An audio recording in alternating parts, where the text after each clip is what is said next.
ఓం నమ శివాయ శ్రీమాత్రే నమ. మిత్రులకి శ్రేభిలాషులకి అలాగే నేను ఇంతగా ఆదరిస్తున్న యూట్యూబ్ ప్రేక్షకులందరికీ కూడా పేరు పేరు ధన్యవాదాలు. మిత్రులారా, మీ అందరికీ పరాదేవత ఎల్లవెల్లా మీతో ఉండి మీ మనోవాంఛ నెరవేర్చాలని మనస్ఫూర్తిగా కోరుకుంటున్నాను. మీ అందరికీ వినాయక చవితి శుభాకాంక్షలు. మనం ఈ గణపతి నవరాత్రుల సమయం సందర్భంగా స్వామివారి యొక్క 32 రూపాల్లో ఏ రూపాన్ని ఆరాధిస్తే ఎటువంటి ఫలితం కలుగు తెలుసుకుంటున్నాం. ఇప్పుడు 19వ రూపమైన త్రయాక్షర గణపతి ఈ రూపాన్ని ఆరాధించడం వల్ల మీకు ఏ ఫలితం కలుగుతుందో చెప్తాను. ఆ ఓ మా అనే 3 అక్షరాల రూపం ఈ గణపతి. ఈయన్ని పూజించటం వల్ల శాంతి, సౌభాగ్యం లభిస్తాయి.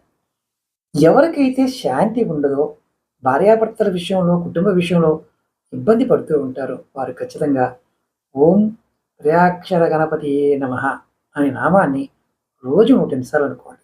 ఈ నవరాత్రుల నుండి మీ జీవితం ఎప్పుడూ కూడా చక్కని శాంతి, సౌభాగ్యం లభిస్తుంది. అలాగే మీకు ఈ వీడియో నచ్చినట్లయితే లైక్ చేసి 10 మంది మిత్రులకు ఈ వీడియోని షేర్ చేయండి. ఓం నమః శివాయ శ్రీమాత్రే నమః.